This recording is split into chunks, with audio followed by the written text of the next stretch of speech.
that and let's go. Welcome, people in the front, people in the back, people that came to crowd around the bleachers to the Watermelon versus Pumpkin podcast. Watermelon, that's a gourd. Pumpkin, I think that's a gourd or a fruit. I'm not sure. Together, nigga. One gourd podcast every week. Young pastry, little mattress. We do things. We say stuff. And we talk about things, man. We want the world to reach out. Right now it's holiday season, y'all. So we are in our Thanksgiving. Actually, fun fact, my niggas, we are recording this on Thanksgiving Day Hello. for the craft. We love you niggas. Like, you know Before what I the mean? sweet potato, before the apple pie, before the turk. Listen, I just had a couple eggs for breakfast Mm. because I needed to hold me down until later on when I explode.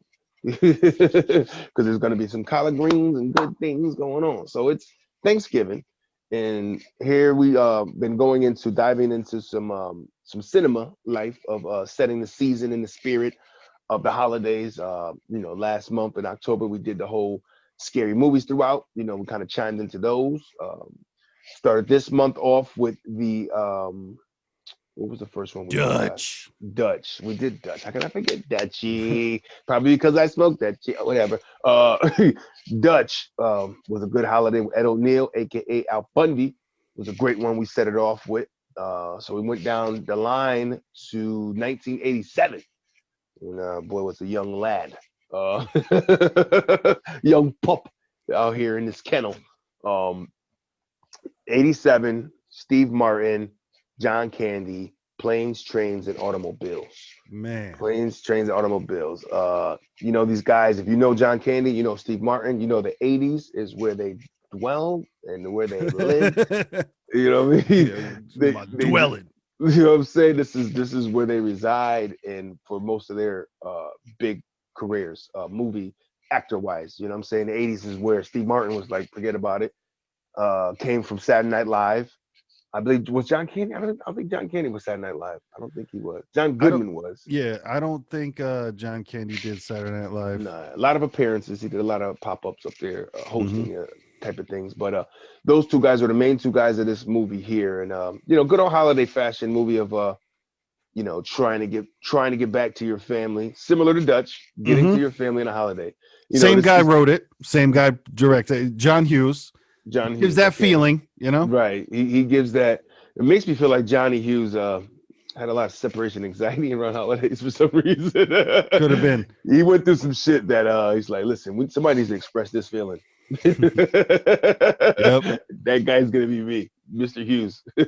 I think he especially for a lot of his movies, he had a perfect way of encapsulating what he would like it to be. You know what I'm saying? Like how he would like things to go well. He would, very good at explaining those and making that feeling because for a lot of movies this day, I never feel anything. You know what I mean? Like you might watch it. There's it's extravagant. There's oh my God, the graphics, all that other stuff. It's crazy. It might get you hype at some point, but there's really not too many movies these days that'll give you a feeling of what it was, of longing, if you will, for that family connection. And that's so funny, man, because I felt like, I don't know if it was the 80s soundtrack, but it brought me to, but like it just really could take you through that ride of emotions when you're watching. You know what I mean? You're giggling, you're feeling kind of sad for the dude, and then you're like, fuck it, and then you get pissed off for the niggas, you feel the rage of Steve Martin. Like, you know what I'm saying? Dog, I want to put somebody too. Like, it's a good old fashioned. Steve Martin is set it off. He's a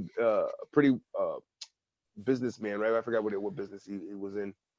He was a businessman, pretty shrewd operator a little bit, wanted to get back home to his family, which was in Chicago. And I think he was coming from like California way or something. Or maybe he was a advertising. Because remember in the first scene, they were showing the guy the deal and he just kept pausing and. Yeah, that's right. The opening scene. He was an advertisement agent at a big time company trying to head back home to his family.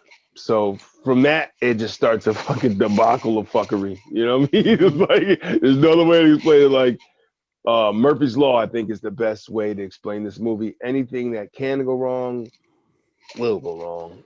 Murphy Lee. St. Lunatics. Was he the one with the half mask? I forget. I forget how that worked. The Phantom of the Opera, the black dude. Yo, but I think the first lesson that we can take from this is sometimes you got to listen to your homeboy. Because his boy told him as the fucking doors were closing, you're never gonna make the 6. He did tell her. I didn't even that was very eerie when he did it to him. And it's didn't make his flight. So it started off with the flight. You know what I mean? So actually start off with the cab. Let's go to the cab. The cab was the original deal. So and shout out to Kevin Bacon's cameo.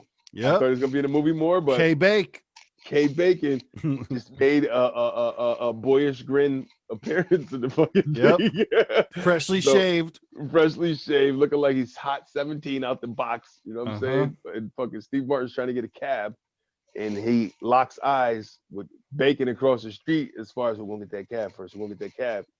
Bacon being young and faster, I would take it. Skedaddled, jumped in it, and bagged the nigga. You know what I'm saying? But even Steve Martin was winning. You got to remember until he tripped over a certain trunk, and that was the downfall of that was running. Tripped over this trunk that was in the middle of the side of the road, and then Kevin Bacon caught up, and boom. So young old Steve Martin still had some wheels on him. Right. He wasn't ousted by a youthful offender. Shit. He was more. He had a little the obstacle course that had to run, and he wasn't aware and prepared for it. Imagine a cop at somebody's losing their mind because they just got their fucking store robbed, and the policeman shows up trying to talk all proper, and he's like, "So you would say that you were ousted by a youthful offender?" Like, sir, I'd like you to leave right now. I don't even want to continue this report. I'm about to oust you out of my fucking house. Take that fucking badge with you. The fucking youthful offender. You know what I'm saying? But so then he catches up with a second guy who has a cab, and he's like, "Man, I'm just trying to get home from Christmas. Would you just please give me?" And these guys like, he says something to him like, "Man, I'll give you $10." And then the guy, he works him up to $50. Like, "Oh man, you're a crook." Well, anybody that would pay 50 would definitely pay 75. It was like a Grey Poupon commercial, you know? He whips out the 75, hands it to the guy, spins around, and his cap peeled off with the trunk in the trunk. With the trunk that he tripped over in that trunk of that cab. And then he catches up to that cab somehow, right? I forgot what he like runs after it or something. He comes weird. Up to the. Yeah, he kind of like goes for it, and then there's like a cut scene, and he's at the airport. You know what I mean? Like they kind of skipped over how he got to the airport. Yeah, but it was that scene where he actually locked eyes with him in the cab. Then they like have a moment in the cab. Yeah. Because that's how then he knew that it was him later. You know? Right, because he tried to like kind of scare him out of the cab, and he was like, "No way, shut the door, peel off." Because then he thought like. John Candy's character thought you're trying to steal my cab, even though John Candy just stole the cab. He thought then, because he was, but it was like unaware to him. He's lost in the clouds. Lost in the clouds was his character this whole fucking movie, by the way. Which is great because you know what? If you know John Candy in the '80s, the way I know John Candy in the '80s, if you would like to know John Candy in the '80s, then go back for these reference points of. Man, that character in this movie was his character through most of his movies that he did in the 80s, man. He had that kind of, and then once in a while he'd throw in a little like, Uncle Buck in there where he might. There was a lesson. Right, you know what I'm saying? He speaks it where you can get it. He has a passionate way, even when he was the damn Cool Runnings coach for the Jamaican bobsled team. You know what I mean? He kind of has that when he goes into his monologue of pitching lessons to somebody, he does a good job at it, Hell yeah. I might not be the best, but I tell you what, I mean, he's good at those monologues, man, where he comes in and he's like, you feel for the guy. He's a fucking slump in life, but somehow you want to root for him. You think he's aloof the entire time, but then he'll come back and circle back around and hit you with like that dagger of truth of like, well, listen, motherfucker, boom, and then he lays it all out, and you're like, oh, you do understand this whole time, but you just have a different way of communicating and a different way of living, which is not, right or wrong. Right. It's just your way. It's your way or your highway. So now he's in the airport. He's in the airport and he recognizes him. Man, you stole my cab. And then I think then he kind of shoots back with like, you tried to steal my cab. And then he apologizes and offers him one of the first funny lines was he offers him a he's like, oh man, let me make it up to you. John Candy's character to Steve Martin. Let me make it up to you, man. Let me some coffee, a hot dog and a beer. And he's like, no. And he's like, how about the hot dog then? You know, like it's just a weird, like, why would you then think to, but okay, right. You know? And it's funny because those people are out there where, you know, you always feel like, is this guy fucking with me or he just don't get it? You know, there's those people, you know what I'm saying? Like John Candy played that role of that guy that's like, are you fucking with me right now, man? Or you're just lost? You know I feel you on that. Yes, there are those things where you do have to question nowadays. Like you just said, like, are you fucking around with me right now? Like, do we have a problem or are you just out there like that? Is that how it's going? Your way, right? You know, because he was out there where he just was like, what's going on? And I'm just a big friendly guy, and I just want friends. He had that, hey, you want to be my friend approach? That was his vibe. His energy was like, hey, pal, hey, you want to go play fetch? You want to go play ball outside? I think he was the personification of ignorance is bliss, where if you're not paying attention to everything, and I wish I had more of that in my life, where if you're just not focusing on everything, if you can kind of almost go with some tunnel vision of just like, I'm just concentrating on me and everything is fine with me, and not in a selfish way, but just it's a focus. It's funny because a lot of the I seen a lot of foreign students sometimes, like at Yale, they have that, you know, but they make me nervous a little more because like you're in a city. You know what I mean? You're in a city. You kind of got to swivel a little bit more than that. You know exactly. That's how you get robbed and shit, or you know, they hit by cars because they're fucking. Yeah, they honed in a little too much. Right, or it's like buried in the phone, and then some of them that aren't even buried in the phone. It's like if you're not even buried in the phone, they're walking down the street. It's just like this. It's just fucking. Listen, tunnel vision. I'm here. Eyes on the horizon, 10 and 2, and my walking status.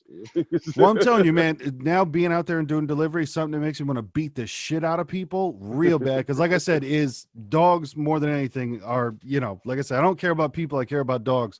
When these motherfuckers are glued to their phone, not looking at their dog while their dog's trying to take a piss or a shit, and they're just glued to their phone and just pulling the leash, not looking. You know what I mean? And the dog is trying to, and I'm like, oh. All because this stupid motherfucker's on let's go old school MySpace. Just I'm just looking at my phone, like not paying it. Like, yo, your dog's trying to use the bathroom and you're just dragging the shit along, and it's like, I hate. What if you were just like, what if you were in your house taking your shit in the bathroom and somebody's fucking pulling you by your leg? Exactly. come on. We gotta go. How does that feel? Like, you don't see what I'm doing? Pay attention, people. Exactly. Right. So then they get on the plane.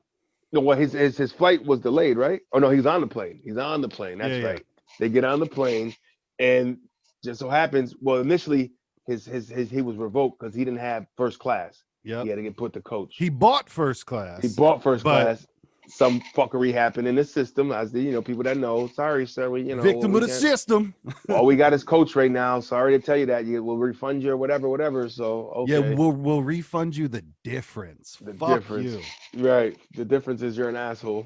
Yeah. Now I know. And the lady made it even worse by I'm sorry, we just can't know. There's rules, there's all that. And then Suave Ron comes on and she's just like, oh no, go ahead, baby, sit anywhere you want. Everything's fine. It doesn't matter. Sit there, sit here. And so him, but not me? Okay.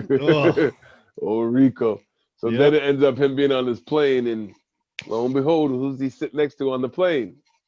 But the luggage guy. And Steve Martin has the middle seat between the geriatric gentleman and John Candy. John Candy. Yeah, so the old guy was fucking chopping wood. Candy's fucking offering him all kinds of shit. He was like that. He was that guy that says, I hate people that talk too much, and he's fucking blurring his mouth out. There's people that do that. Shut the fuck up. Like, bro, you're one of them, Yo, it was funny because the other day I was at the dispensary picking up some CBD, and there was a guy there who, brother, I'm telling you, it was this character. I'm talking about, I'm trying to start a conversation with absolutely everybody here. Right. You know what I'm saying? Like, bro, it was, hey, and you got shoes? So let's talk about them. You know what I mean? Like, it was insane. Hats. Nice hat. Yep. I had a hat like that once. Let me tell you about this story about my hat. Oh my God. And it's like, I see why you probably need what's in here right now. You should probably go get something to calm the fuck down because you're all over the place. You know, some people it's in their thoughts. I think racing gets scattered like that. Some people do need that fucking slow down. You need to slow down, nigga. Your shit is going too fast right now. Because there's a difference between nice people that want to talk to everyone, and there's a difference between I feel like you're so lonely that right now is your only time out of the house this month, and you're desperate for human connection. You know what I mean? Right. Like that's what it felt like, to where he was like, I just need someone to talk to. Like it was, yeah. Hey, maybe we can hang out sometime. No, maybe not. Maybe not. Yep. You know, the thing about this place is it's just going and like nobody asked, nobody anything. You're just like I have a neighbor over here, this young kid that, you know, he had a football jersey on one day, you know, and the team he roots for rivals the team I root for, you know, which is no longer the Redskins. So I even had a conversation there. Hey, how you like the new football team? You know, with that logo and that new. So you got BS with him. I see him walking by a lot, you know. So, you know, took that one moment to break the ice of saying what up and, you know, chopping up football now. So now it's see the nigga. Then it got to a point where he was across the street and I'm talking to him. You know, I'm on the porch with my lady, we're BSing, talking to him across the street. And then he's talking to me. Then he makes his way to the middle of the street, and then he's like stops in the middle of the street talking to me. Then he makes his way over to my side of the street. And then he's like on the sidewalk, and he's still talking. And next, you know, then he steps into like the little grass front. You know what I'm saying? Encroaching. Like, right. And then it's like, then he's like right in front of my damn on my porch, almost like looking up, like, bro, are you ready for me to say come on up? Because it's not gonna happen. Right. And then he offers me to come by and watch football with him on Sundays. I said, yeah, I do a thing with my bro every Sunday. We do a family thing, man. We watch football. Oh yeah. But if it ever falls through, you know, I'm right up the street. That's cool. Thanks, pal. But you know what I'm saying? It's like that like you said, dying to meet human contact. Like, hey, you want to be my bestie now because we had a conversation about things we like together. Yeah, it's that it moves too quick. You know what I mean? Sometimes it's tough, man. It's a tough position to be in. It is, you know, and I you know me, I try to, I'm, you know, more respectful. Like, okay, I go with the flow until I have to get the hell away. But usually you have to be strong about it and be like, put the foot down. Right. It's, you know, and I get a lot of it from my mother, because she has that aura. It's always been where just people just fucking the looniest people just like, hey, I want to talk to you. You look like the person that wants to listen to me. Okay. Like, yeah, come with it, pal. What do you want me to listen to? So on the plane, everything's going wrong. John Candy's talking too much. He's taking his fucking socks off. He's a fucking weirdo. And then, you know, fast forward a little bit to, you know, Steve Martin's awake and John Candy's drooling on his right shoulder. The old dude's drooling on his left shoulder. And John Candy hits one of the flyest lines I've ever heard. He looks up at him because they're flying for too long. And he goes, $6 in my right nut says we're not landing in Chicago. That was a great line. Yo, $6 in my right nut. Like, hey, keep the $6, man. Just right. And to his all fortune eye telling self, they didn't land in Chicago. Nope. They got out in where the hell were they? St. Louis, was it? No, what was the first stop? It might have been, because I think Kansas. I think it was like Kansas or some shit. Yeah. It was something like that. It was tough to keep up with how many places that they were, to be honest with you. It was. I think the first spot was, so they had to get out in like Kansas now, and now he's trying to, you know, it's like a whole avenue of everything that went wrong with this guy, man. It was so crazy. It's like now he's off, trying to figure it out with, now this guy somehow just is tethered to him. You know, it's like his fucking life partner tethered to him. He has no reason why. Well, but the reason for the first one was because then when they get off and he's like, they thought that the flight was going to be delayed, and John Candy, a seasoned traveler, says, yo, it's going to be canceled. So you should go get a, you know, hotel now. And Steve Martin is being a pessimist of like, no, I'm getting home. Yeah, he's being a pessimist and an optimist at the same time, because he's like focused on, no, I'm getting home. I'm getting home. I'm getting home. And then necessary. Fuck that. Yeah. It's like, I don't need a hotel, all that other stuff. And then easily the dry eyes guy, who wants to win Ben Stein's money. Yeah. Sorry, but the flight to Chicago has been canceled. And then the hubbub, everybody tries to run to the counter. Blah, blah, blah. Can I get a hotel room? Everything's sold out. Everything's sold out. Then so John Candy's sitting there with, thought I told you that we don't stop. I thought I told you that we won't stop. Right. It's the moron that had wits and more smarts than you give him for. You know what I'm saying? It's like, he's a fucking idiot. He's doing dumb shit. But he's the guy that, like you said, the seasoned vet is like, hey, that's why I knew as soon as we were stuck here, I ordered a hotel. Right while you was over there complaining to that guy about that, I booked the hotel. Yep. You know what I mean? So then he offers him. He said, look, I know the guy there. I can hook you up. You know, come with me. That's the least I could do. Yada yada. I'll hook you up. You know what I'm saying? Mm. Uh, so John they Candy's end, still trying to repay that debt the entire time, you know, from stealing his cab. He's trying to get him back. right. And it's funny because now they share the fucking maybe one of the coolest cabs I've ever seen in my life. I don't know where the fuck that cab came from, but right. The cab itself, the nigga inside was weird as fuck, but the cab was dope. It was like a hot rod, you know what I'm saying, cab that he just made into a fucking cab that was, you know, spitting fire out the back. Right. You know, they show up together in that situation, and so now they go in there he gets his room and he's trying to, you know, blah blah blah, and then he told him he didn't have any. I think he told him, yeah, we'll take care of you, and then it ended up where he had to share. He goes, oh, we're sharing a room. He's like, oh yeah, well it's something. It was he was like, yeah, I'll take care of you, boom, boom, boom, and then clip. Yep, you guys got the last room of the night. You know what I mean? It was the place was sold out, but they got the last one, so that was kind of the hookup, but not the hookup they were expecting. Right. So then he's like, so I like when he gets to the room and he fucking, and it's like that little music pans to like him. Because at first I'm like, what are they panning to? I thought there was something dirty. I'm just like, oh, the one bed. The one bed. Like I didn't put it together at first. I'm like, yo, what? Why is he? What is? I'm looking around for like a murder knife or it's like something dirty or something. It's like, oh no, the problem is there's only one bed. Yep. And he keeps looking. Two at men, him one bed. 2 men, 1 bed. The saga continues. Right. So when they laid down together, only issue I had with that was I don't know. Even if I had to share, I'm not sharing. First of all, I'm not sharing a room with I'm not sharing a bed with a man, a stranger like that. And if I had to, it was definitely gonna be foot to head. You know what I mean? We're not doing that. You know what I mean? Like you might get kicked in the mouth. That's the kind of way I want to sleep, nigga. Like you know what I'm saying? I might take a dome shot. You might take a dome shot. But you know what? You know, as long as we don't cross swords, nigga, we'll be all right. My problem with Steve Martin was like, damn, bro, I'm like jumping in, sleeping in the bed, like get through all that. But now he's doing that with boxers on. You know what I'm saying? Like, that's too comfortable, nigga. Like, I got too comfortable. I don't know this nigga, man. You should, I was surprised. I mean, because you can call down and ask for extra pillows, and they should have made that pillow wall. You know what I mean? You put that pillow in between, and you're fine. Sleep however you want. I'm taking them pillows and I'm making a bed on the floor. You throw a blanket over the pillows, and you fucking try to confine it together as much as you can. I mean, you're gonna wake up on the floor in between the pillows, but going to bed is gonna feel right. You know what I'm saying? The initial lay down is all you really want, because once it's lights out, nigga, it don't matter.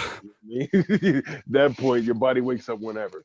But so the rule of the jungle: once it's lights out, it don't matter. It don't matter, nigga. And so obviously, we fast forward to the wake up scene, which was great, where Spoon City, the Spoon, Big John Candy, now spooning with Steve. It was first thing was actually, I think. Go ahead. Before that was when he lost his shit. He lost his shit on him because he was trying to snore and he was doing all that. Oh, clearing the throat. Was. I thought he was sleeping with his eyes open at first, and I was like, and then he said, "Oh, sorry." I'm like, "Oh no, he's really he's fucking clearing his throat." Yeah.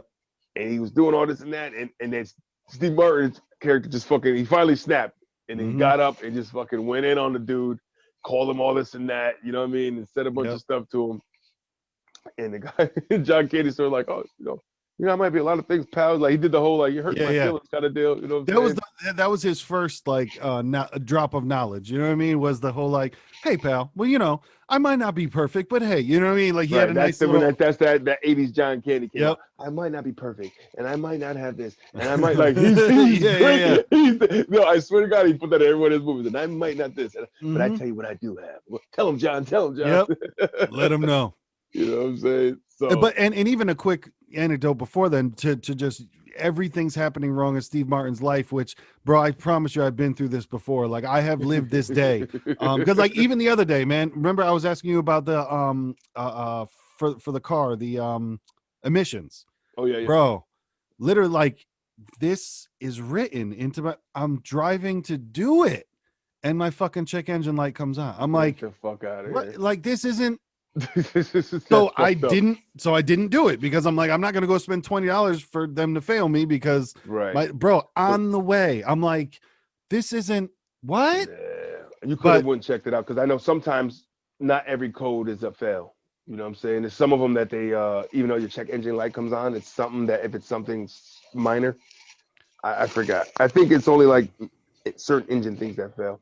If I'm not I don't mistaken. know. Everything I was reading online was saying that It's if your check on, engine light is on, then it's a wrap. there's So I thought they ran a code check, but I haven't been in a while. Yeah. But yeah, that's crazy. But I hear you, man. It's like when everything goes wrong, and that was because I was gonna Steve Martin. say before that, and then Steve Martin, like he gets in the shower. He's like, oh, fine. Well, also that was a funny part too, where they're looking at the bed, all that, and then John Candy's like, you want to take a shower? And he's like, whoa, wait. No, I didn't mean it like that. I mean, just you want to be the first one to take a shower. And then, so then Steve Martin finally gets in the shower. He's like, oh my God, it's been a long day after. I mean, he's not saying this, but you could feel this because he's, oh my God, I just needed this so bad. Then the shower shuts off for whatever reason. Then he has to turn it back on. It's either too hot or too cold. All that. Why he's got the soap in his face. Yeah. And then finally he gets out the shower. Oh, that was great. He gets a square of a. He's got a fucking hand. He's got a fucking washcloth for a towel. It's like you feel that. Like, what do you do at that point? You know what I mean? It's just that thing is done after your face. Exactly. You wipe your face, you wipe your balls, you wipe your ass, and then do jumping jacks to fucking dry the rest. I don't know. Run around the room until things work out. You know what I mean? Just trollop nigga around your fucking hotel room. Like a hyper ass kid when it's bedtime. You run around until things work out. You're completely exhausted, nigga. That's it. Like a cat at 2:30 in the morning. You just fucking. As we call it around here, the Kitty Olympics. That's what we call it right here. Right. Fucking Jacket Jordan Kersey in the other room, fucking bolting down hallways. Plus, I got a long hallway now in my beginning of my house, so they love that shit. It's like a fucking. That's like a 100-yard dash. It's a runway. They're gonna do everything but take off, nigga. Nice. So yeah, they wake up in the morning in the full cuddle position, in the full spoon, if you will. And John Candy goes for the kiss on the earlobe one time. Yo, I was laughing my ass off because when I cuddle with my lady, I do this. So I'm laughing because like that's the move. Like, you know what I mean? I bury my head into the top of the ear. The nuzzle. The nuzzle. I did the nose thing. I'm laughing like this. Snuggy wuggy, nosy wosy. Kiss on the ear. That nigga's like, huh? Eyes pop open like, what the fuck? Mm-hmm. Oh man. So the eyes pop open and then they start asking each other questions of like, why did you just kiss me on the cheek? And then there's the beautiful, why are you holding my hand? Then there's the, where's your other hand? He said between two pillows. Between two pillows. And then those aren't pillows. And then yo, and that was a good part too. It was like, how about the Bears? See the Bears? They're gonna win this year. Yeah, the man up. We're gonna win. Go Bears, go Bears. You want to do some push-ups or what? You want to have a beer? Want a beer? You want a beer? You want to take a shot right now? You know, extra manly shit. Oh man, that was great. So then I think they went but then that was when they were sleeping. Somebody broke into the room. Yes, they had a visual. Yeah, the little young kid went through their wallets and bagged their money and shit. Now, before all that too, there was that meme that they planted it in there where if you kind of picked it up, if you didn't, you learned about it later. But when the credit card swap came out, so they showed that when it happened when they were at the counter and they handed them back their cards when they, at the hotel room, he handed them back the wrong cards, but they didn't know it. They just took it and put it in their wallets. You know what I mean? That was like a gem that comes up later on, but that was interesting. They did it like that. So this kid bags the money out the wallet. You know, now they go out to was it breakfast, right? Yep.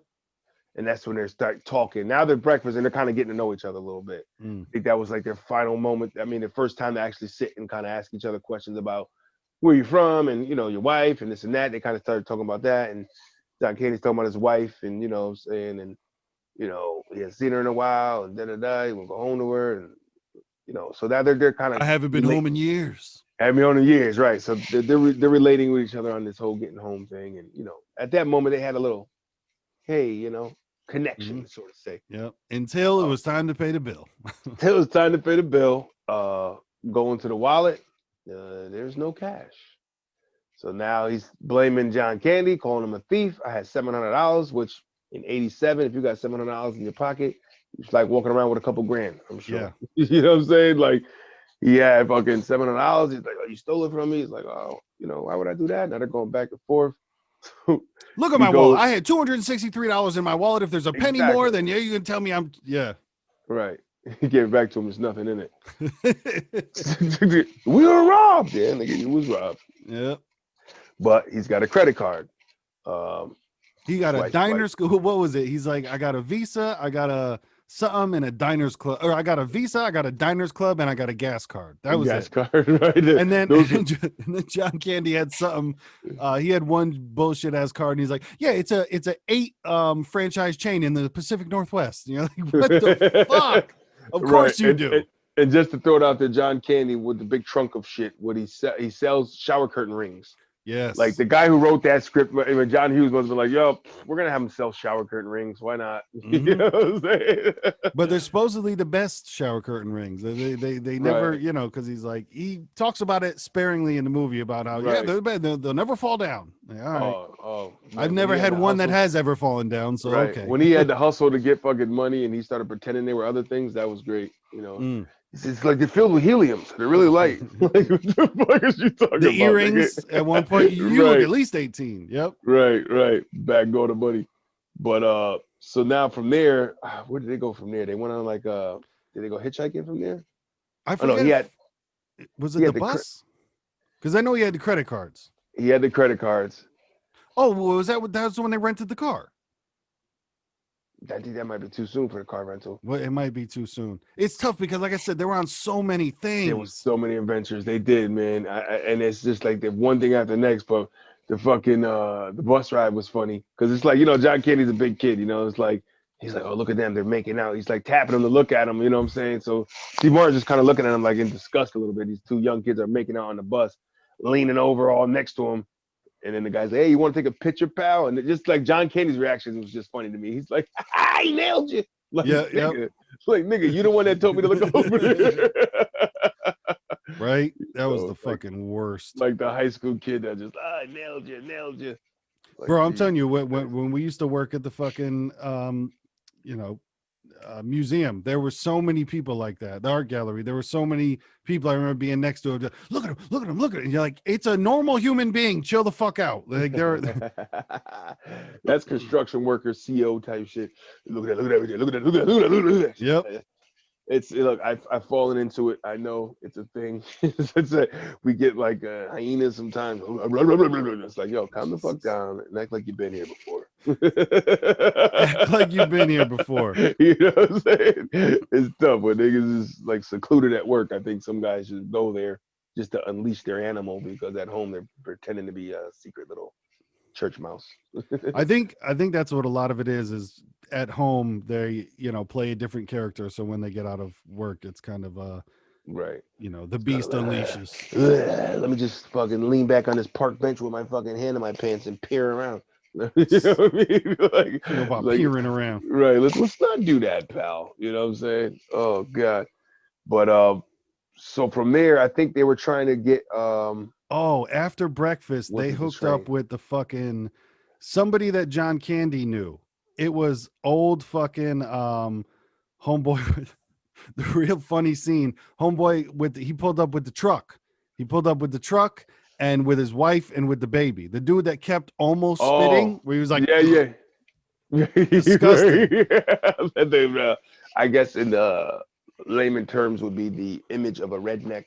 That's yes. What they would say. I'm what you call it, son. And I think they never jumped in the car with him. Something happened where the conversation and his wife and they offended him or something. I forgot that part. No, they did. They hopped in the back of the truck. But one of the funniest things was, I love that part where everything's okay, and then it gets weird because he's just like, hold up, you don't touch that trunk, honey. And like she puts down the baby, and then he's talking about like this. She might be small, but there's a strong woman right here. Right. She pushed the baby out sideways. Like, holy shit! Like it was nothing. Yeah. She's sitting there like, like okay, all right. Yep.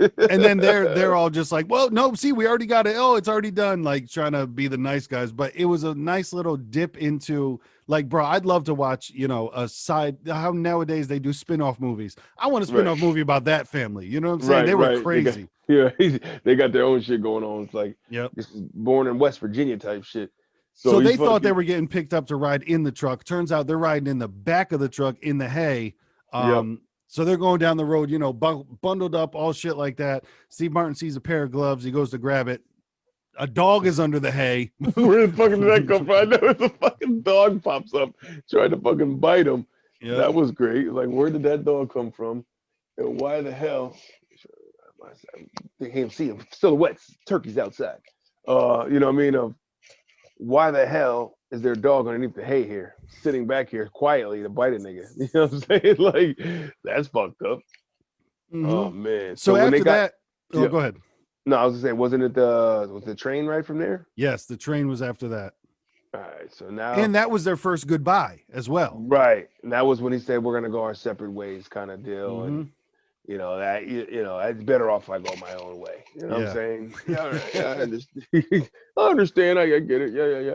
So now they're on the fucking train. Murphy's Law. Murph.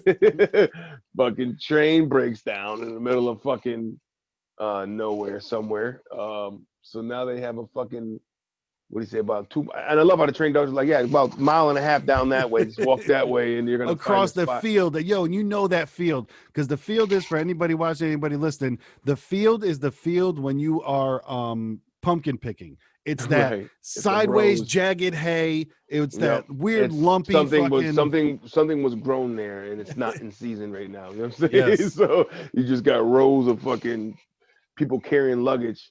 So Steve Martin does the whole thing where he looks like he watches the guy struggle with a suitcase. He's thinking, what is he gonna do? So hey, he's tethered back to his boy. Let me go help him. Grabs the suitcase and now he's back on his side again, going to do his do. You reunited and it feels so good. Right. So now they're back to trying to get another hotel.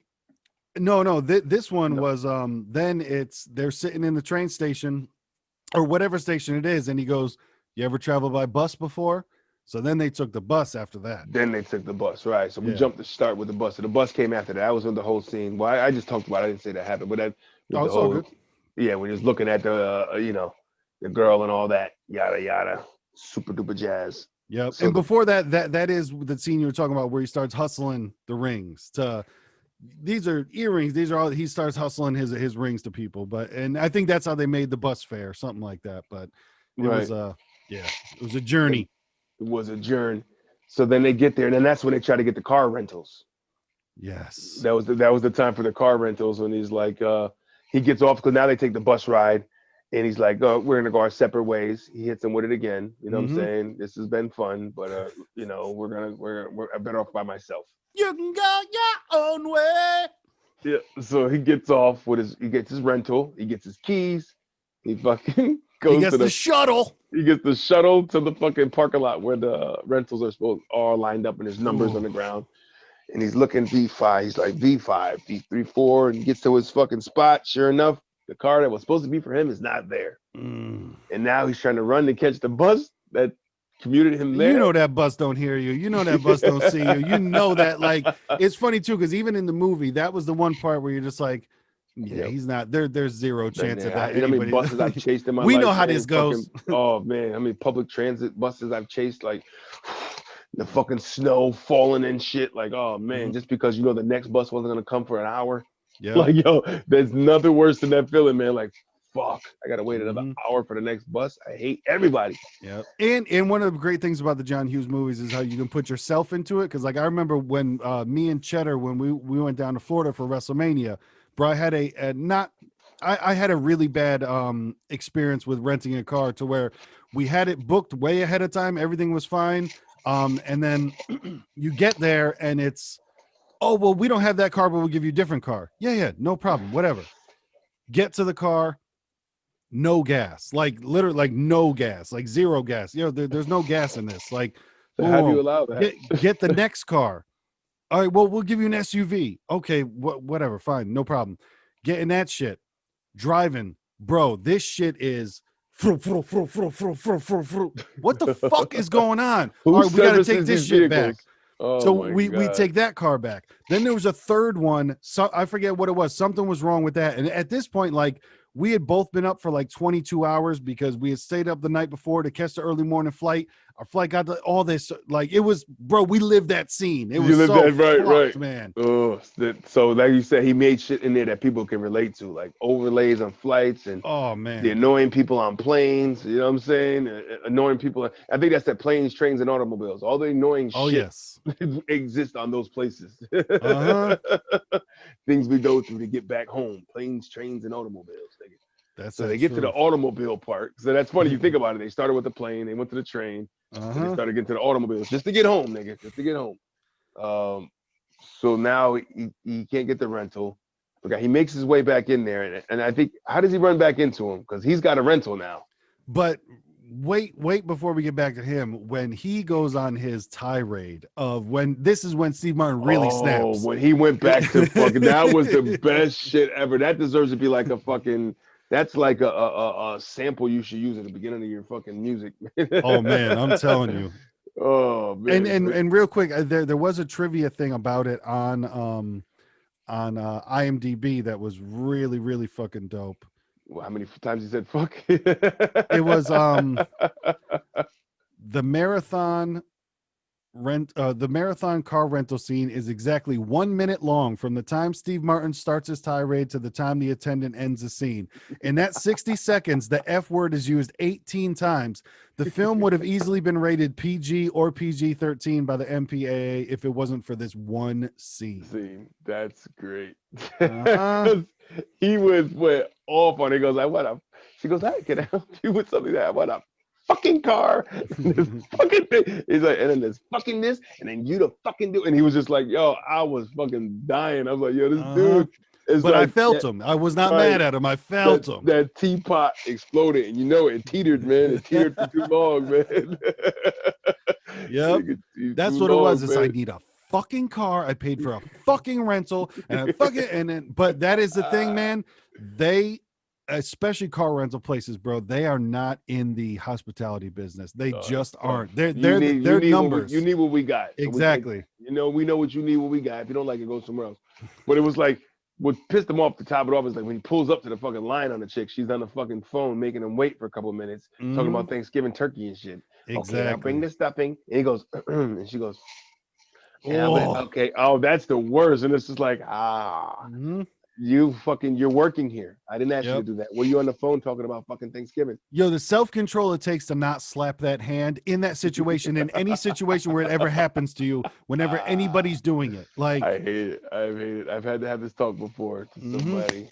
Yep. Like I don't like those that no. It's not acceptable. It's not acceptable. I'm gonna fucking break that finger and you put a nub up next time. Yep. I've had to do it before to people because there's also another thing that when someone's on the phone and they put the hand up, for some reason it lingers. They won't put it back down. I've had to tell people before, like, yo, put your hand down, because they'll do that. And for some reason it lingering up there means so much more. Where you're just like, stop. Like, I'm not going to then jump once you put your hand down. Like, let's, yeah.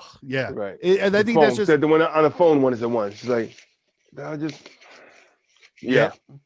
But I'm saying because that hand stays up. Yeah. And I just want to, I'm just like, yo, you don't put your fucking hand down. He was turning into Steve Martin with the F-bombs. Exactly. That's what that turned into. So yeah, he being an asshole, he didn't get a car. No, because she ends it with, "Well, you're fucked." That was right. She said, "Do you have your rental agreement?" He goes, "I threw it away." She goes, "Well." She goes, "Oh, that's sad." He goes, what's that?" He goes, "You're fucked." So that nigga's assed out. He goes for a taxi at that point. Right. With the asshole who he's just like, he's outside and he just looks for a taxi. He's like, fuck it, I'm just going to pay for a taxi to take me all the way home from wherever we are. And then the guy gets smart with him. He becomes an asshole and he just does. The guy decks him. Well, why don't you just go take a plane? I just take me and boom, whatever they have words. The way he talked to him, though, like, because Steve was like, oh, he was still on that asshole shit. Yeah. Fucking ride. Yep. You're going to put me in your fucking car. You're going to bring me to, I don't give a fuck what it takes. So then the guy fucking nails him with a shot. He fucking stumbles into the street and almost gets his head ran over by a car by none other than JC. John Candy back in the flesh, nigga. Almost killed him and ran him over with his rental car that he got with no problem. Of course he got one with no problem. So of course he helps him up and all that good shit, you know. But John Candy drops another gem on it because then he gets out of the car. Oh my God, I almost ran over you. Blah, blah, blah, all that stuff. Then the guy's yelling at him, and John Candy comes with the whole, nice guy like, hey, I'll move my car, but help him up. And he comes with the you clueless. Killed him. You help him up. And then the guy fucking grabs him by his nuts to pick him up. Mm-hmm. It was great. Who picks people up like that? I don't know. Right. The anger will make you do it sometimes. Yeah, it needs to say he's back in the car with this man. And now he's feeling like, hey, this is it. We got the rental. It's going to be one shot. We got a car. Let's go. He's going straight down. And the debacle in the car was just great. Starts kind of with the seat. He's fucking with the seat. And it's like, he's just being annoying. Just trying to get comfortable. Oh, man. So that's when John Candy was riding passenger. Yep. And when they switch back, now Steve's riding passenger, John Candy's driving, and that's when the shit goes down. It's fucking the seats. So first off, the seat's all fucked up because John Candy fucked with it. It's broken, so now Steve Martin's all like, "Fuck!" Now the seat's broken. He's sitting there, can't get right. Now fucking John Candy's losing his mind over his songs in the car, which if you're doing long rides, you know what that's about. You know what I'm saying? Once again, another relatable thing. Long journey, you're doing a long road trip. You need songs like that to help you lose your shit a little bit. So he had a song that's losing his shit. Chucked the cigarette out the window, never made it out the window, went in the back seat. He did not know. Jamming, swerving all over the place. But the scene where he was fucking, his jacket got caught. He was trying to take his jacket off and it got caught around the seat. One sleeve. So he's fucking fighting, he's swerving. He tries to get the other fucking sleeve off. And it's fucking now his arms are tied down, and now he's fucking trying to operate with his knees and shit, and he fucking veers off. And I love how fucking this guy just kind of wakes up so like nonchalantly. Like that's not the kind of wake up that happens from a move like that. You're like, what the fuck? You know what I'm saying? I don't give a fuck what you say. What we're skipping over is he then went into a 360 spin out and fucking spun and then like ended up in a skirt. Ooh, and then Steve Martin wakes up and he's like, yeah, well, he says something like, we just missed a deer. A deer, okay. Yeah. We went to the deer. We went to the deer. Like, what? It's like, okay. I love John Candy's in all of this. His ability to try to, because when he fucks up, he knows that he fucks up, but then he just tries to cover it up like a little kid. You know what I mean? Right. I'm just like, no, we're okay. We just almost hit a deer. Like, no, you just did a 360 spin out and almost fucking killed everyone. There's no accidents, just happy mistakes. That was Bob Ross's shit. Yep. He was straight up Bob Ross painting. There's no mistakes. It's happy accidents or other way around. No accidents, happy mistakes, however you put it. Up that alley. That was John Candy. So now he spins around and because he got spun around, he lost his fucking Magellan skills and starts fucking. Which way is up? Which way is up? Is now he starts heading up the fucking road. And they're cruising along. He looks on the other side, and there's a fucking car with some people, and they're like, those fucking people are driving on the wrong side. And it's like, you're going the wrong way, or you know what I'm saying? And they roll the window down. What are they saying? You're going the wrong way. They said we're going the wrong way. And John Candy goes, why do they know where we're going? He goes, yeah. What are they talking about? Yeah, whatever. They must be drunk. Right, those be drunk. Oh, you're drinking? So they're making mockery and shit. And then they're yelling, look out, and there's two fucking 18-wheelers side by side coming. And last minute they see this fucking thing, and then it's like right between it, sparks flying, good old action movie going on there. So they almost die that way. I love the cuts though, because then they cut to like them both being skeletons, and at one point they cut to John Candy being the devil. Those were cool, like inside. Those were fun, little fun jokes, like you know what I'm saying. That was great when the devil he's laughing and shit. So they spin out, come to a stop. Is that the point at that stop was when Steve Martin's fingers were embedded into the car? I like that part. That part was good. Like his fingers were actually embedded into the dash, and he's just like, cook. Like that shit was nuts. And what the fuck just happened? I don't know if it was that scene or later on when with the car No, it was that one because that's when the fucking steering wheel was all fucking bent and shit. I don't know what the hell happened. He like, you know what I'm saying? Like it was all like who's driving like that? So but I love, like you said, John Candy's way of just making it seem like everything's all right. He's like, yeah, it was buff this thing right out of me just fine. Fucking car is annihilated. He's like, I had to buff it right out of me just funny. Fine. Yeah, we could buff that out of me as good as new. Right. So then it's like they're going through the little shit. He's like, he helps him move the fucking luggage out the street. Yeah. He fucking leaves him at first, like, all right, let me help the guy.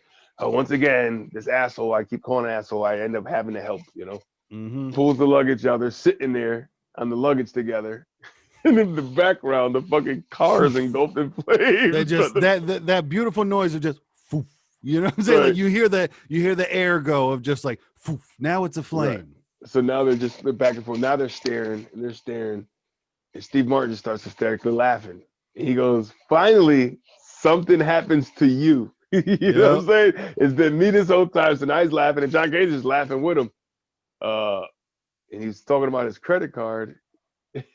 Got to find out that's that right there. He starts laughing at him right there. Right. Losing his shit. And the credit card that he used was Steve Martin's. It was not his own. Because the swap came and he said, he thought he just left it in there for him. Which was a move too. It was like, come on, John, you actually just used the man's credit card? That was ugly. That was ugly. I don't give a fuck how much sense you don't have. That's just not right. You don't do that. Yep.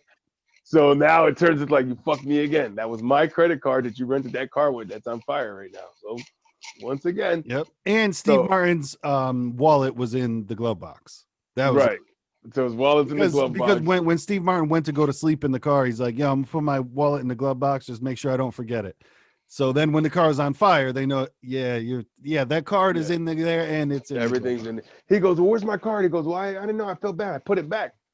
He goes, you put it back. It's in the car. He's looking at the car fucking on fire with his wallet. Like, oh, that's nice. That's real great.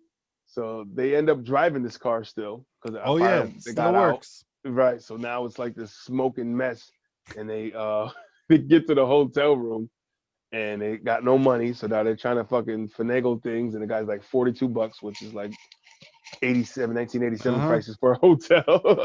$42 for a hotel room. He's got, I think he had $19. I think it was 17 something and $17 in a nice watch. In a nice watch. So he got the room for $17 in a nice watch. And then he told John Candy he was on his own. Because he's pissed at this point. Like, you ain't sharing no room. Yeah. Nope, get your own room. Because John Candy had $4 and a Casio. And the way that he displayed the Casio, when he took that shit off and put his arm up there and fucking draped it across his arm, I was like, that is funny. Like, you like that? What is it about dragging a watch that's supposed to make it like, see how the watch moves? I don't know what that is. It's like a lure for a fish, man. It's right. And it fucking scatters across the water. But that is like the default way to show a watch. Like that's the way you do it, is you drag it across your arm for some fucking reason. Right. It's like, I wonder where that shit started. What's that documentary? Right. Who's that slow display? So then now he's in the room like, on some fuck it's. John Candy has to now sit in his car that has no roof, no nothing, and it's starting to snow. Yeah. So now he's sitting there, it's like, it could be worse. He's feeling like, Eeyore a little bit. And he has he has the nice family moment of, or not family moment, but the deep moment of just like, well, Mario, looks like you were right. I don't know when to shut my mouth. I don't know when to, he's having that. It makes you feel bad for him. Yeah. It's like the guy doesn't mean to be this way. He's just that way. You know what I'm saying? Yeah. He reaffirms that. Like, people just don't hate me. You're right, Mario. I can't get my shit together, kind of deal. And it's just like, so now you feel bad for the guy. And Steve Martin peeks out the window, sees him out there in the cold. It's like, fuck, here we go. Yeah. Bleeding heart. Let me open it up. Hey, man, you're going to freeze to death out there. Come on in here. You know what I'm saying? Come on up in here. So now they break the ice from coming in there. And they're eating, shout out to Doritos. Old school pack. That's that old school Dorito bag. I fucking remember those bags, man. Doritos and what was his drink? And tequila. Tequila and Doritos seems like a combination that works. Because I am a tequila fan. So now they had their little moment of actually laughing and actually being cool with each other. You know what I mean? They kind of broke a little ice at that moment. Yeah. Because Laugh. at that point they were like, fuck it. We'll eat whatever's in here, the incidentals, and we're gonna fucking drink all the mini, The little nips. Yeah, a little mini and bar that was funny too, because then there was a little, connection of in the future about when John Candy was talking about rum and Jamaican rum and doing the Yaman and all that other shit. And you're like, oh, but Cool like Runnings. 6 years later, you were in Cool Runnings. It was cool. Right. It's like, Cool Runnings. Yeah. It was meant for you to be. Somebody saw that part in that movie. It's like, get John. Yeah, we need John for the coach. Get John. Remember that scene in Planes, Trains, Automobiles? Yeah, man. He's your Jamaican bobsled coach. Easy. Yep. So now they're in a joyful way. Now they're on the highway and they're singing. They got their songs going. It's like, fuck it. Life could be worse. It's over. Let's go. Right. Let's just go. We're riding. And they get clocked at going 78 by a Stady. Pull them over.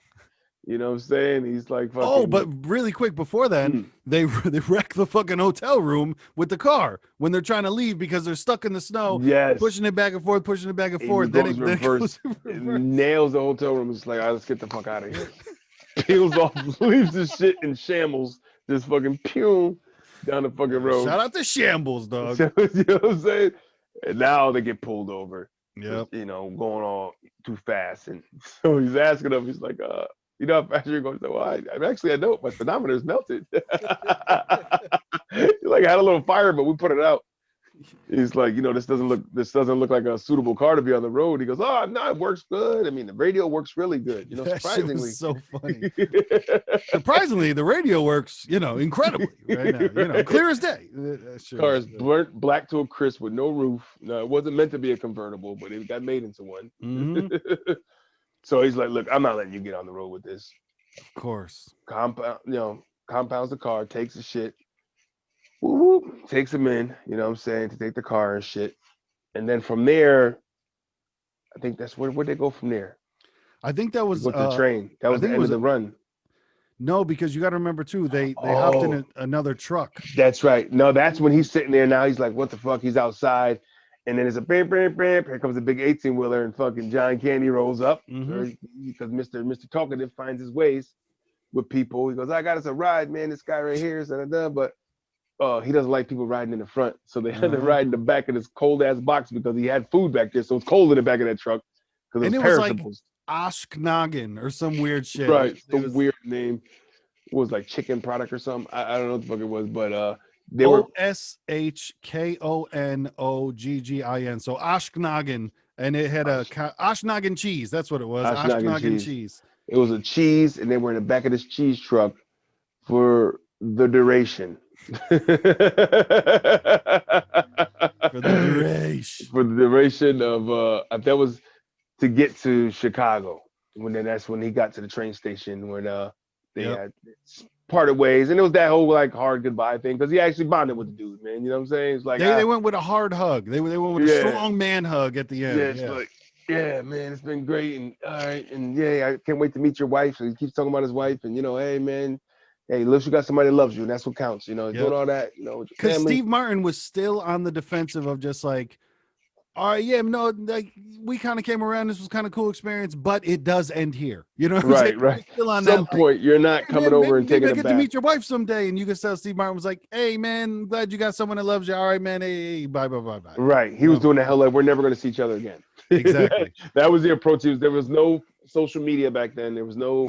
If he didn't give you the phone number for the house, then it's it. It's over. I mean, of course, he could look him up in the phone book one day, but that's about it. That was a thing too. Shit, people did that. Phone books were looking people up. So now it's the goodbye. He's on a train. He's reminiscing, smiling, giggling. Now he's laughing at that flashback, laughing at the story. Then he starts tapping into some of the parts of the story, hearing stuff. Right, putting it together. He was saying this. My wife, this and this. So he had a little inkling, like, oh, something didn't sound right. And then he pulled up to the back, goes back to the train station, and there's homeboy sitting there. He goes, what are you doing here? Then breaks it down to him. Listen, my wife's been dead for 8 years. I got nobody. I don't got nowhere to go. And he was homeless, man. So, I mean, that was a gut wrench. Like, here's this guy that's fucking like a happy, like kind of optimistic, I got to win somehow kind of guy. Yep. And he's fucking, he's breaking him down. You know what I mean? So now the heart's opening up. This guy is homeless. His wife died. He's just fucking running around selling shower curtains, man, with nowhere to live, trying to figure shit out. You know what I'm It's saying? that I do understand that thing, and honestly, I can akin it back to professional wrestlers all the time. In every interview, they talk about it.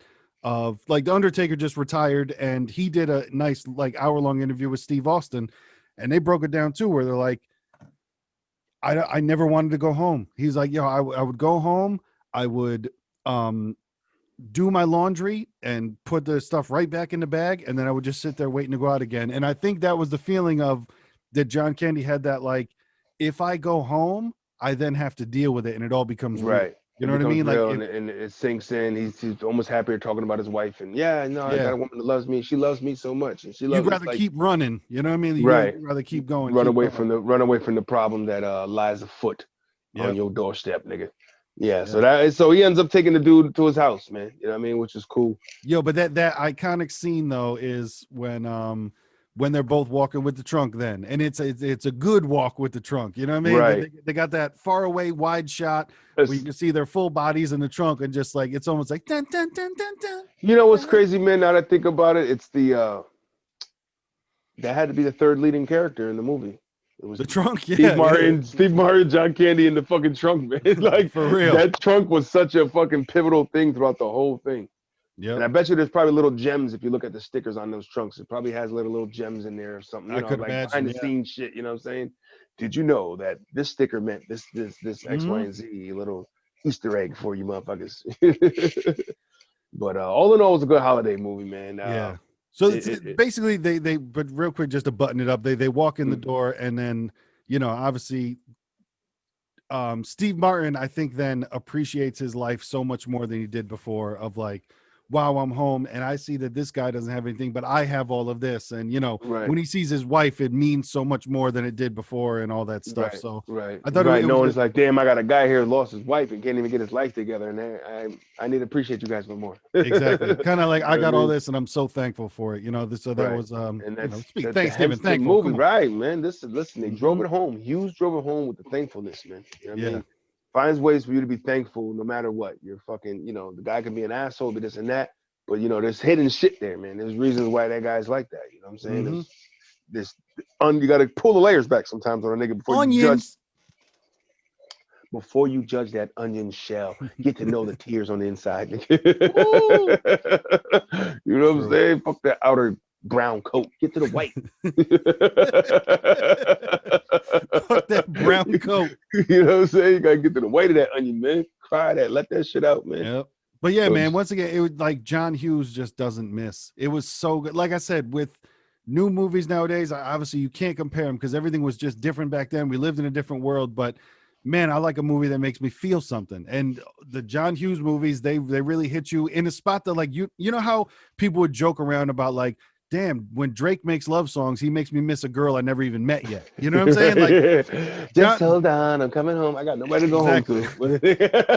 but I'm still missing her. I don't even know her yet, but I miss her. Right. That's John Hughes does that type of shit where I was like, yo, I didn't even know that I had that emotion in me to feel that sense of compassion and a sense of kinship when, like, I'm not living that specific situation, but I've lived similar to. But man, he knew how to tap into other people, man. Tie it in, bring that holiday spirit. Niggas need to be thankful, and that's today's Thanksgiving, man. Yo, that's the speech that you need to make at dinner today. N-words need to be thankful. Anything you want to say, Mike? We bless the food, yeah. Just stand up and double fist slam the table one time, and not hard, just to make the glasses shake a little. Just that double fist, boom, just one of them though, and you don't need to go great, just one. You know what I mean? Just to get the attention. Just to get the attention. Get off your phone, get off your fucking Wii, whatever Niggas need to be thankful. That's it. Oh my God. The credits roll. Boom. The credits roll. That's it. That's my Thanksgiving movie, nigga. Opening scene is the pan around to the whole family. Everybody's giggling. And then we're about to bless the food and just pound. Niggas need to be thankful. Screen credit, names come up, music score. You know what I'm saying? Bloopers run. Yeah. Bloopers run. Took us fucking how long to shoot this one? I don't know, nigga. Everybody had to be in place. Fucking 10 days to shoot a 6-second video. Maybe. But yeah, good holiday season, man. Man, it felt good. You know what I mean? It felt good. And at the end of it, you realize that, it's about the journey, not necessarily the destination. You can be happy with the destination too, but like I've said, with things how I was trying to control my life too much. And I believe that I felt akin to Steve Martin's character, where sometimes you do just have to, Elsa, you got to let that shit go sometimes, and trust the process and ride the wave, instead of just, oh man, I'm trying to steer it too much. I'm trying to learn that more in my life of like, hey, sometimes it gets into that, man. It's like, try not to judge a nigga coat unless you try it on and see how cold he living. You know what I'm saying? Like, oh, hello, talk to him. You know what I'm saying? Like, oh man, like, I ain't know you was that cold out here in these streets. This is a thin coat, nigga. You know what I'm saying?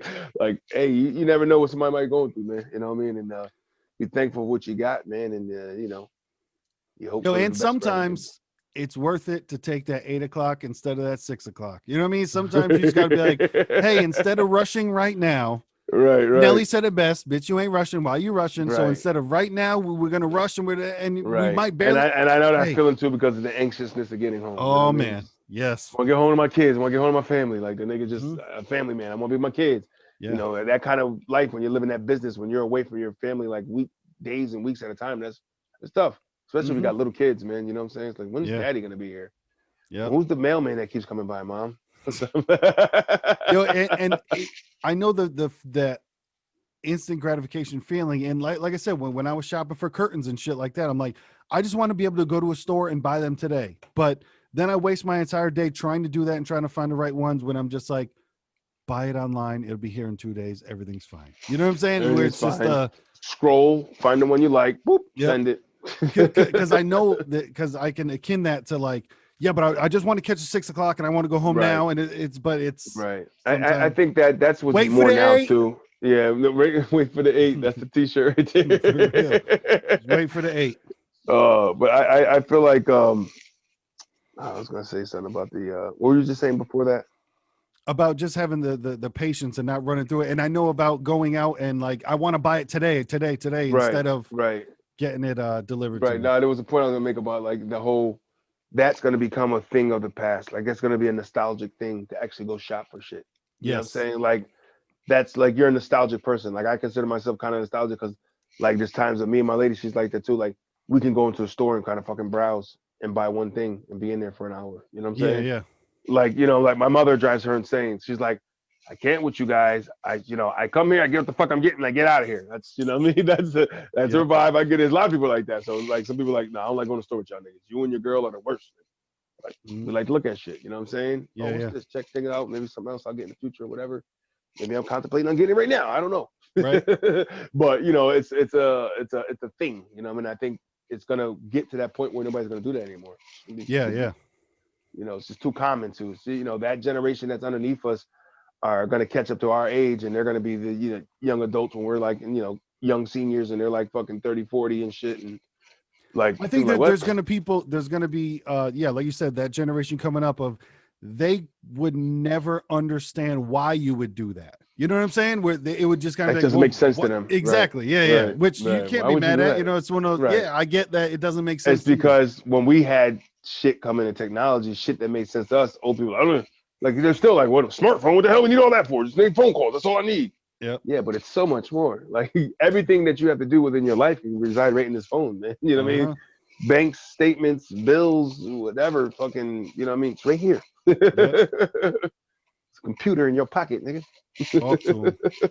Pewter in the pocket. Pocket. Yeah. But yeah, man, this was a 10 out of 10 feel good for me, man. That was what like. Oof, I liked it. Yeah, that was a good 10. We'll get that 10 mistletoes right there, nigga. Kissing myself. Loved it. And I never seen that one before. So, John Candy has a special place in my heart in the 80s, man. I love a lot of his shit in the 80s. So Great Outdoors, Uncle Buck, you know what I'm saying? Mm-hmm. Even when he was the cop in fucking Nothing But Trouble. He was the cop brother and shit, you know what I'm saying? When Demi Moore was in that one. That's one I haven't seen, With the judge with the penis nose. Yeah, that was great. Tupac was in that too, by the way. When he was Tupac when he was having a good time in life. He was a backup dance. That's when he was a backup dancer for Digital Underground. just knowing that at some point, perhaps we don't know that it exactly happened, but for Tupac to meet John Candy, I hope that happened at some point. Oh yeah, on the set. They had to be on the set. I hope, you know. So you want to be in Poetic Justice with me? What?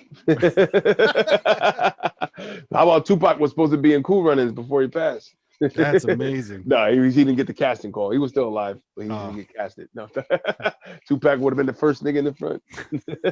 How good is your Jamaican accent, Tupac? No, not that good. All right, never mind. Give me Q. What's this guy name? The one that fucking the ladies used to love. My mother used to love him too. The guy from NYPD Blue, Yabo. Oh, I don't know his name, but I know Cool Runnings. He was a stocky dude. Strong but quiet guy. That guy. The muscle. Yeah. Well, yeah, man. I'm gonna get ready to dive into some turkey, man, today.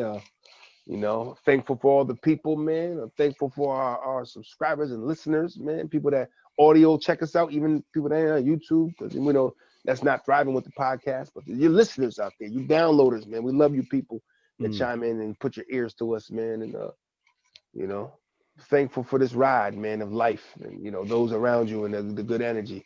And brother Lil Mattress, I'm thankful for you, brother. No doubt. This is not working without you, man, and I appreciate it, bro.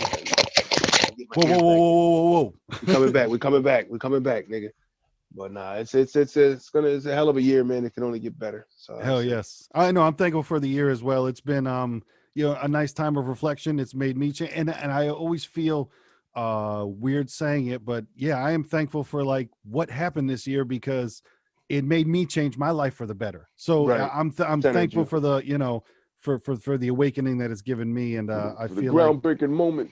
I feel like we're on the right path. I feel like a lot of people are on the right path. So hopefully, let's just continue doing the same thing. I'm thankful for you for putting up with my bullshit, for putting up with the bullshit of this entire podcast, and sometimes the comment game where people get a little bit excited. But I thank you for handling those because it's funny because how I would respond is so much different how you would respond, and you are responding the correct way. I would not. You know what I'm saying? Like, listen here, little nigga. Well, you're not supposed to be the angry black man.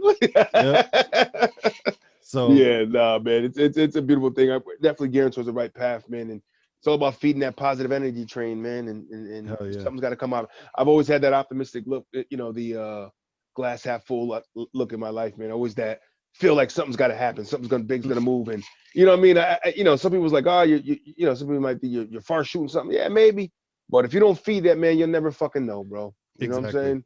I know. I'm trying to come around to that more than I was, just because I was in a bad position with a bad job, and a lot of that, weighs and bleeds in other things in life. And right now, I'm trying to hop back on that train with you. Yeah, no doubt, man. Heavy jackets, we take them off, nigga. For real. So spring jack. I guess we'll discuss this week because we should probably just hop into some Christmas movies, So we'll just dive right in because there's so many of those to choose from. Thanksgiving was a tough one to scour through. There was a couple. Exactly. There was one that I was seeing that was like I never saw. It was like a bunch of different cultures around Thanksgiving, but we could do that. I forgot that we had that one picked, so we could do that if we want. All right, I'll fuck up the name of it. When that's gonna do. Yeah. Either way, we'll figure it out. But yeah, until next time, this has been the Watermelon versus Pumpkin podcast, and this is the Just Bake channel where we do things and say stuff, and always at the end of the day, my niggas. It's the beginning of the night. Go get your gobble on. I mean, you already got your gobble on by the time y'all see this, but it's okay. Indulge and keep eating them leftovers. Y'all niggas eat them turkey, stuffing, cranberry sandwiches. Get away from me, but y'all niggas can eat that. Exactly. Hey, listen, if you enjoy cranberry, go ahead and enjoy it by yourself. Because I don't know what the fuck you're doing. I did, like you've once coined phrase. You're a different type of human being. Yes, that's it. I don't partake in none of that shit. It's more for you niggas, right? Right. No doubt. Until next week.